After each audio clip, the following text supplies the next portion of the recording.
I know this went to some extremes. Why don't you talk about those extremes that it went to? Sure. So I'm very OCD, like, and that's a diagnosis that I have, and it's, I've been to therapy and that kind of thing. But if I'm going to do something, like, I'm going to do it. Like, I obsess about it, or like I'm going to be very regimented and like do it every day. So it was more like I would just work out like all the time, like incessantly, daily, and I couldn't not do it, or else it would be, the anxiety is through the roof, and I can't think about anything else. And also limiting, like, eat less than this amount of calories and work out this long or this many miles. And so eventually it was, when I was 14, 15, I went to the doctor for, like, I was going just for like a sports physical. It was an every other year thing. I hadn't seen her in a little while.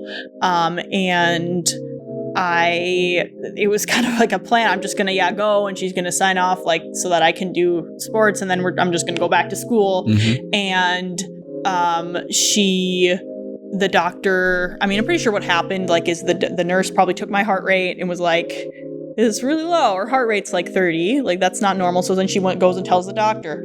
And the doctor came in, the pediatrician. She was like, she listened, and then she was like, I'm going to take an EKG to look at, like, your heart rhythm, because your heart rate, like, it's very bad. Like, it's, and then she did that, and she looked at it, and she was like, you guys are, like, you're not going back to school, and you're not going to soccer practice, like, anytime soon. Like, you're going to go to the, like, nearest big city that was to us was Green Bay. Right. And it was like, you're going to go there to see the pediatric cardiologist.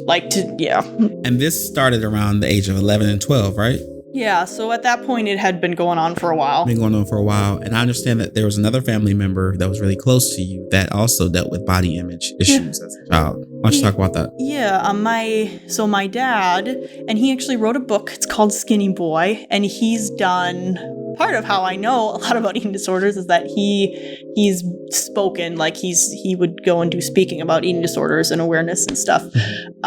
So when he was around the same age as me, his was it was anorexia, kind of straight anorexia the whole time, where he was a lot like me, where he was very athletic and did sports and was, a healthy kid, but then he just started obsessing about I need to be better. My body can always be, like, better. I can be thinner and, more muscular. And for him, he spent he was in and out of the hospital. He was hospitalized. He lived in the psych ward for a while, and he had to be in and out, like, admitted to get IVs and stuff like that for his body, so that his body didn't die on him, essentially, to the point where he had pushed it. Shape.